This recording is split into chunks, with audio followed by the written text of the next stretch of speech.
Well, hello, free people of the Rocky Mountain region, and welcome to this Free State Colorado interview. Today, I'm joined by Troy Vanderhule. Troy has been growing businesses for over 20 years and has worked with local, state, and federal governments to solve housing issues. Troy has led projects with National Food Service and USDA, as well as launching platforms for national and international economic development. This year, Troy is running for Colorado House District 14 in the Colorado Springs area. Well, Troy, I hope you are well, and thank you for joining me today. Absolutely. Thank you for having me. Well, Troy, why did you decide to run for office? Well, I moved here I've been around. I'm from Utah, born and raised. I've lived in Arizona. I've lived in Grand Rapids. This, I think, was my first time moving to a blue state. And there's a stark difference in in how that works, the government, the regulations, how the public school. I'm mostly homeschool, but my kids do sports. They do some dual enrollment, and so there was some concern with, man, blue states aren't that great. They could be a little more free. I would like to see a little more prosperity. And this was before COVID, and COVID hit, and we locked down harder. We locked down longer than a lot of other states. There were a lot of restrictions. My kids got not only pulled out of school for a year and a half, but they were in high school, and that ruined basketball. It ruined band. It ruined a lot of the trajectories they were on. That's time you can't get back. That's opportunities you can't get back. And that was, we were shut out of church for a year and a half. So a lot of this was very flagrant violations of our rights. And so I thought, I had someone approach me about running for school board, and I thought, well, I'll think about that. I'm not sure. I knew some people who were involved at the local level running, some state reps. I thought that's a good place to enter. I would like to enter at the state rep level. I would like to represent the people of my community. I would like to represent really my family and the people of the community. And I would like to get involved in Colorado in a way that restores rights to people, restores their right to self-defense, their right to business, prosperity, growth, but really just their freedom and their rights I would like to see restored, because that is not, those are being infringed every day in Colorado. That's why I decided to run. So about 2 years ago, almost 2 years ago, I started to plan a run. And last October, there was a vacancy committee, and I ran then, and now I'm running again for this primary. Awesome. Well, definitely applaud you for stepping up and running. It's not an easy task. It's a lot of work involved and putting yourself out there like that. But I think what you said is just so important about standing up for our rights and trying to restore some of our liberty and our freedoms, because we've seen it. We've seen these legislators in Denver just taking away and chipping away at our rights. So, Troy, if you get elected, what are some of the major issues you'd love to focus on in the legislature? Yeah, so there's major issues and major directions I would like to take first. One of the things I would really like to focus on uh, is what is the conservative voice in the legislature. So there seems to be a lot of confusion, even among conservatives, about what is the role not only of conservatives in our local government, but what is our role in a radical Democrat one-party rule system that we have in Colorado. So one of the things I would like to do is restore a sense of this is what conservatism is as a role in our government. And so really what we are there to do is restore the rights, protect the rights. We are there to represent people. So, and I only say that because since I've been involved, since I've been running in Colorado, so this is different than in other states. In Colorado, conservatives have adopted this position of, well, our role is not to stand up for the rights of people. It's not to restore the freedoms of our constituents. Our role is to make compromise with radical Democrats. And that it sounds silly on the face of it. Why would that be? But we've adopted, for whatever reason, this idea that, well, we don't want to appear as extremists. We don't want to appear as radicals. So what we want to do is just kind of be Democrat light. We want to compromise with every bit of radical legislation and maybe hopefully just make it less bad. So if we can't beat them, join them sort of routine. but then just try to be a moderate voice. And so I found that that has had two effects. One, we don't know what conservatism is. We don't know what we're trying to preserve. We're not up there fighting for the rights and liberties of our people. The second thing that that has done specifically in Colorado is it has driven away most of the people who want to get involved and support the government, the political parties, and be involved in government. So we have, what is it, 52% unaffiliated voters? And most of those voters were Republicans. They were conservatives, but they got tired of being betrayed by conservatives who weren't representing them. And so in response to that, in response to, well, people don't think that conservatives stand for anything and they're wishy-washy and they're ultimately going to betray us, the response is to double down on that. Well, we need to compromise even harder and make sure we don't stand for anything. And so in Colorado specifically, conservatives, and it's been that way long enough, even though it's only 8 to 10 years, that's a political lifetime for most people who have just gotten involved or been involved. So that's become kind of the adopted political framework for most conservatives. Well, the main goal is to just get along. Don't fight too hard. Don't push back too much. And so the main issue right now, I think, is get up there, restore the voice, the conservative voice of the role of the representatives, the role of the legislature is to fight for the rights and freedoms of the constituents. Your goal is to represent the people. Your goal is not to represent the government back to the people and come back into town and tell them this is what the government decided to do. Your job is to go to the government, go to the Capitol and say, this is what the people want, and we are here to safeguard their rights and their freedoms. So I think the main issue is to do that, to galvanize, number one, support among conservatives. The conservatives we do have, the Republicans we do have at the legislature right now aren't strongly banded together. Again, they kind of fall across this spectrum of we're not sure what to believe or how to believe it or what our role is.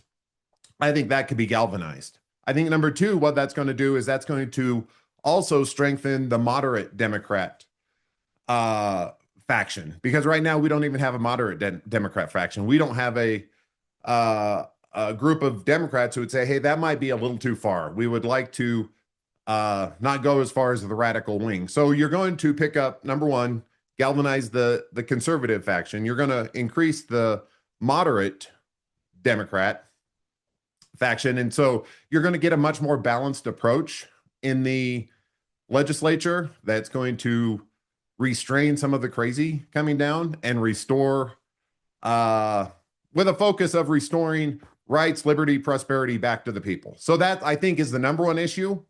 And I think the side benefit of that is you're going to see more of the population be re-engaged, see some of those unaffiliated voters, see other people be re-engaged in the process because they see someone fighting to make a difference and fighting for their rights and freedom. I think you bring up such a good point there, Troy, because it does seem like there's generally speaking in Colorado, kind of a lack of leadership, I guess is one way to put it on the conservative side, Yes. right? Where we've seen so many people say, well, we either got Republicans who are going to sell us out, which unfortunately we do have in our state government and across the state, Yes. unfortunately. And we do have a faction of some of the freedom fighters, or what I would call, kind of the liberty legislators or liberty leaders who are pushing. Mhm. But we definitely need more of them. And we need voices, and we need people who are willing to stand up and say, listen, we're not going to take it anymore, right? We're going to fight back, push back. And here's what conservatism means. Here's what liberty means, right? Instead of just going along to get along and say, well, maybe I can join this little party, this little club that they're a part of instead of, because that Yes. does happen, right? I think there's some well-intentioned Republicans who get elected and they're great on the campaign trail and this and that. And then all of a sudden they get elected, they get into office and they're buddies with all the wrong people and compromising our rights one vote at a time and, Mhm. and unwilling to stand up and speak. And I think people are tired of it. And I think that's kind of the broader issue we're seeing with the Republican Party in Colorado, some of the factionalism and some of the struggles there. So I'm really glad you brought that up because I think that is so important. Troy, as you've been campaigning across, your district, what are you hearing from people? I mean, what are some of the major issues that are affecting kind of just the average people and the voters? What do they care about? So there's two things. One of the things I want to touch on real quick is this sense of betrayal. So a lot of times, so when I first got into our local races about 2 years ago. So I start talking to people, getting involved in caucuses, talking to other leaders, and so one of the things, in fact, I even led with this on a lot of my early campaign stuff is, are you tired of voting for conservative representation only to be betrayed when they get to the Capitol? And that resonates strongly with a lot of people. When I say that, they're like, yeah, I am tired of being betrayed. Uh, but what I realized the longer I was involved in this discussion is they're not being betrayed. They elected people who didn't actually believe in these values. And that gets back to part of the conservative. So right now I'm in a primary with another Republican. And a lot of people are like, well, that's two Republicans. So it doesn't really matter. Either way, we win. And I have found that to be wildly not true. So a lot of conservatism has devolved to Second Amendment and lower taxes. And so a lot of people hear, well, that person, that candidate is for Second Amendment and lower taxes, so they must be conservative. And that is not true at all. It means they're for the Second Amendment and lower taxes. Everything else is negotiable. They're not there. They don't understand even the concepts of rights and freedoms. So it's not like they went up there and they're like, man, I really understand this and I'm going to betray my constituency. Most conservatives, kind of back to the early part of the conversation, don't even understand what their role is at the Capitol or this idea of rights and freedoms. They think their job up there is to make legislation and then to follow the procedures and the processes and the bureaucracy, be part of the club, and try to make things maybe less bad. They think that's what their job is. And so they're not actually betraying their constituency. Their constituency feels betrayed. We, the people, feel betrayed because the people are selling off our rights and freedom. They're compromising our prosperity and our safety. But they're not betraying us. We elected people who didn't believe that. And so I think going around talking to people, being on the campaign trail, that's a big point of clarity that people they're like, I've never thought of it that way before. That does explain why I'm so salty about previous elections, because everyone's salty about it. Like, man, we elected people. They said they were conservative and they got up there and they didn't do conservative things. And they're not sure what conservative is. So number one, what is a conservative? Why should not only representatives fight for your rights and freedoms, but why should you as a voter, as a citizen, be concerned and know what your rights and freedom are, also to press because again, that's a soft conversation right now. People aren't really sure what those are either. And in a blue state that gets lost, and then there's some other very tactical things as I go around. I'm in HD 14. People are concerned about housing. Housing prices are way too high, which then affects schools.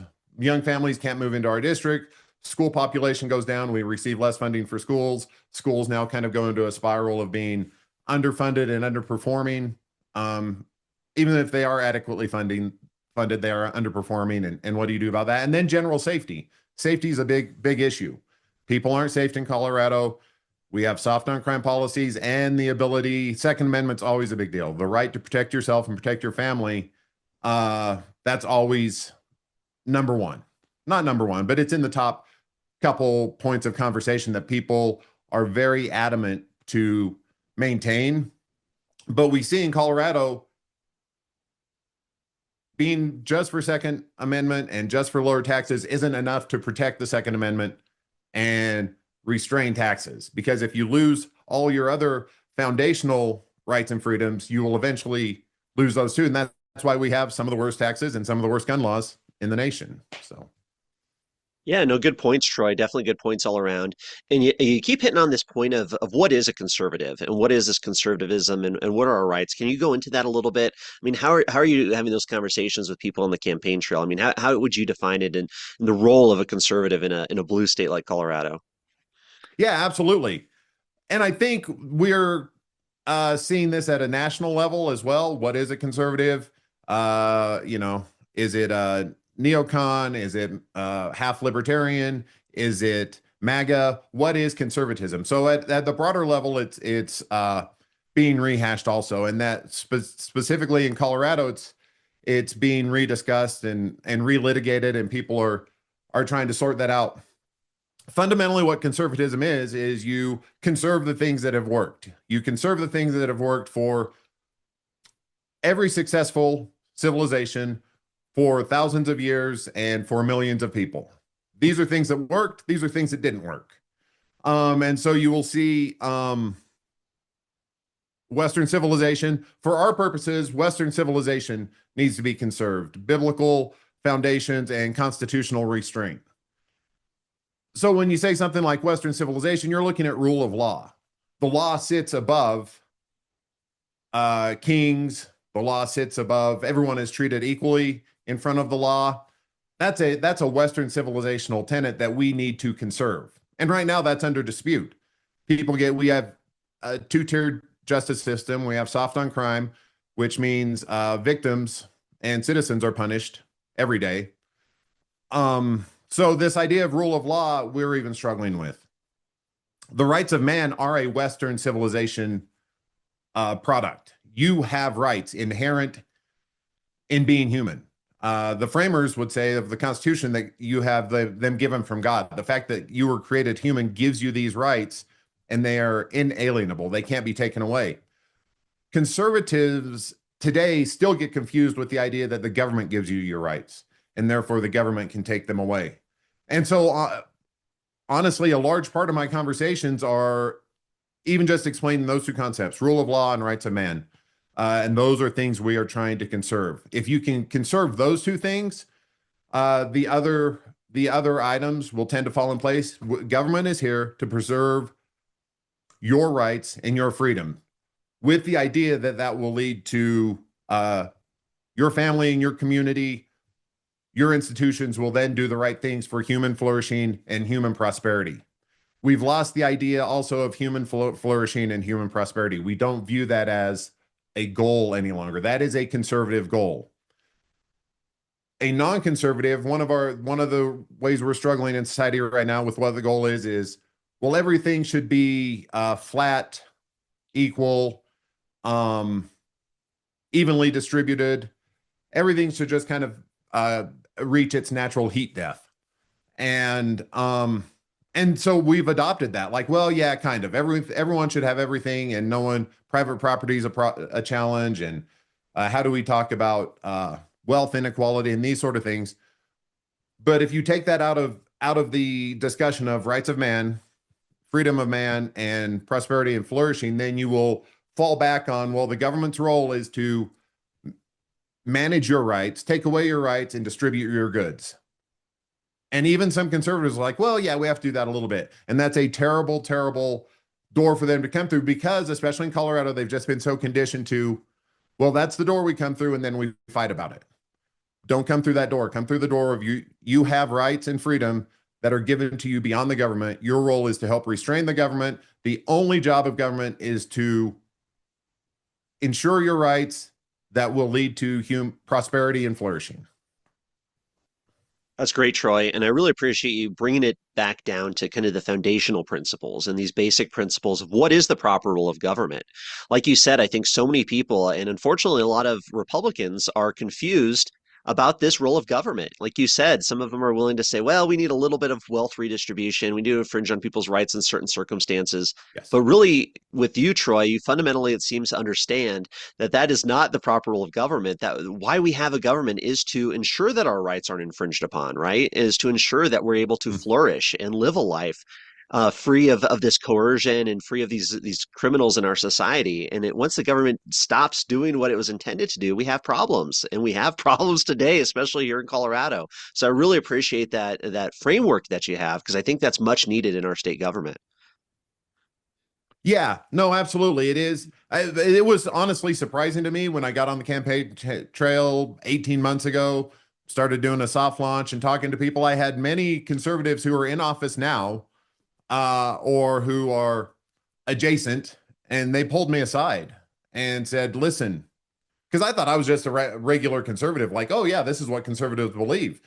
Limited government, rights of man, freedom, moral order. What are you conserving? How are these things? Like, I thought, well, this is going to be boring because I'm a regular conservative. And I had many people immediately pull me and say aside and say, no, that's not what we're doing in Colorado. And they were well intentioned. They were like, hey, in order to be a successful, these are Republicans telling me how to be a successful Republican. What you need to do is you need to compromise. The whole role is just get elected. And if we can get enough Republicans elected, then someday we can enact change. So until then, you just have to compromise. And of course, again, that's a self-refuting argument. If you keep compromising, you will never elect more of the people you want to elect. Number one.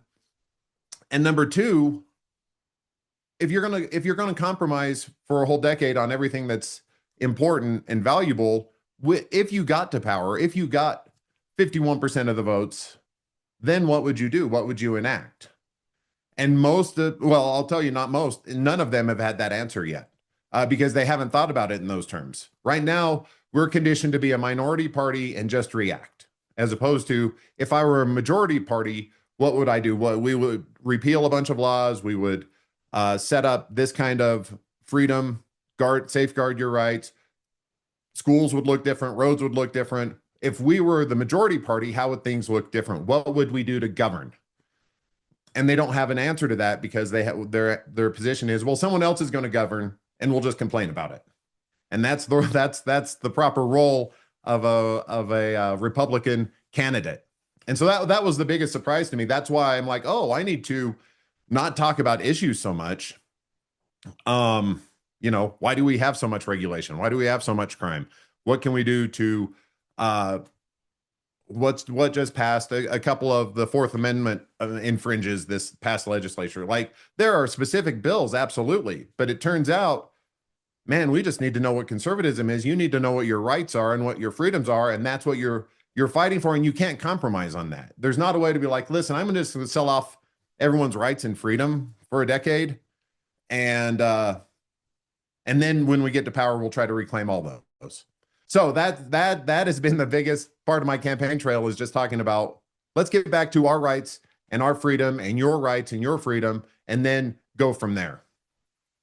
Yeah, well said, sir. Definitely. You've seen behind the curtain a little bit, I think, like Toto pulling the curtain behind the wizard, because unfortunately you described so much of the reality that happens in our state legislature. And like most people, they're just not familiar with that. They think the Republicans are down there fighting with tooth and nail, Mhm. with grit and determination to stop these things. And so often that doesn't seem to be the case because they've been told, hey, you got to go along to get along. And then people get dissatisfied and say, well, what's the point then? What are they even Yes. doing? And so yeah, no, you've encapsulated so much in this conversation about what's going on in Colorado, specifically around Republicans. And I think your election, sir, would be a breath of fresh air that we sorely need in our state government here. But Troy, I'm curious a little bit about your experience. What kind of experience and work history would you bring to the office? So one of the things I started out, I love working with people and I love enacting change. And so early on in college, I started working in psych wards and group homes and at-risk schools. Uh, how do you work with people who need help? Because it's one thing to what kind of programs, what kind of money, what kind of help do people need in these scenarios? I taught high school while I was in grad school. I taught high school in South Central Los Angeles. I went on to I was the executive director of the second largest homeless shelter in Utah, 300 beds. And this was early in the 2000s. And so working with homelessness, transitional housing at the local level, at the state level, at the federal level was very instructive. How do you get things done? What kind of conversations need to be had at all three levels? And how do you need to frame that? What are viable solutions? And what are viable solutions that don't just spend money, but that also, again, protect the rights and freedoms of the community and the people. I then went on to do I've done work in economic development in Native American reservations. I've worked with nationwide food service. How does your food get distributed? What are some of the holdups? What are some of the processing holdups at the national level, at the USDA level? Why can't we get beef processed in America? It's Seems like a silly question, but it's a very real problem for us. And then I've worked with international relief and development agencies. And so, number one, my experience is looking at how do you affect change? How do you, obviously most of the role of government is how do you help people theoretically? So how do you help groups of people who need help? What are viable solutions? What aren't viable solutions? How do you not only do that, but collect the voice of your constituency and protect their rights and freedom and then know how the legislative process works at all the levels. And so I've done all of those things. And that's why I feel I could bring that experience to this position. And so that has been the case. I can look at legislation that way and then also hear the voice of the people and protect their rights and freedom in the meantime. No, that's great experience. I mean, especially dealing with the homelessness issue here in Colorado we have right now in the transitional housing aspect or transitional behavioral aspect in terms of people trying to get a leg up or a foot up to live their best lives. And then, of course, food and beef and agriculture and all of that is so important. So yeah, no, lots of good experience, and it'd be very interesting to hear your perspective as these bills are presented. And Troy, it's as you know, it's absolutely crazy in the legislature where they have 120 days. 100 legislators are supposed to analyze, 700 plus pieces of legislation, memorials, bills, and resolutions, and then understand them all, and then be able to vote on them Right. and have like I mean, it's a Herculean task. It's more almost more like Sisyphus than Hercules, but because it's impossible, in order to do it. So it's so interesting. But I'm just curious, kind of as we wrap up here, what are some of your guiding principles in terms of making those decisions? Because if you have so many bills in front of you and you have all these different people, these interest groups, lobbyists, different people telling you one thing or another, how are you going to make the determination of whether you're going to vote for a bill or not? Yeah, no, absolutely. And I talked about conservatism as conserving Western civilization, um, biblical foundations, and constitutional restraint. Well, when you're looking at legislation and it hits your desk, I've been in a lot of those first and second readings and the first time that legislators read through that bill is the first time they're hearing about it, and you can see them flipping through and trying to assess what it means or doesn't mean, and that's fine. I understand to your point, there's a lot coming at you, but the lens I come through is kind of the reverse lens of what I just talked about. You just look at constitutional restraint first of all. Does this protect the rights and freedoms of your constituency, of your Colorado citizens? Does this protect their rights and freedoms? Then you can look at what are the intended consequences. Because too many people look at, well, this is supposed to do these things, but that means we have to take money from other people or elevate different demographic groups or take some rights away or regulate. Come through first. Does it ensure the rights and freedoms of everyone first? And then what are the intended consequences? What are the intended results? So if you just come through the constitutional doorway first, that's going to give you 99% of the time the right guidance, and then you might need to step it up a level after that and ask some people and get some clarity. But the constitutional restraint will always give you the right answer at this point. And you'll see that most of the time when it goes bad, legislators from both parties will tell you, well, yeah, we had to overstep or overrule or sidestep some constitutional concerns, but it was for this greater good or whatever. So everyone already knows this constitutional lens is the first lens and it is the appropriate lens. Great points all around. Well, Troy, what haven't I asked you? What do people need to know about you? What do they need to know about your campaign, and where can they learn more about you? Troy for Colorado is my website, which is easier than troyvanderhule.com. So Troy for Colorado. What I think we've had a good discussion. We've talked about a lot of stuff. What I want people to know at the end of the day is they're going to see a lot of people. This is the first time they've opened up, looked at the campaigns. They got a ballot in the mail this week, and they'll say, okay, well, there's two Republicans running. They're probably both just fine. And whether that's my race or someone else's race, turns out that is, certainly not true. And you can see that even at the governor discussion, right? Most people are well equipped at that level, like, oh yeah, you have choices, very different choices in the governor's race. I can see that. But then when it gets down to local races, they're like, these two people are probably very similar, and they're not. So in every race that people open up their ballot to vote for the most conservative, someone who can articulate conservative values, not just has an R by their name, and it's going to make a world of difference. Well said, sir. We'll really appreciate you taking the time on a busy campaign season to talk with me today. But good luck to you, best wishes, and keep us up to date. And I'm sure we'll see you around at different campaign events. But any other final thoughts or final words? No, thank you for your time. Thank you for having me on. I appreciate it. I listen to your longtime listener, first time caller sort of thing, and I appreciate the time. Perfect, sir. We'll appreciate you and take care. Thank you much.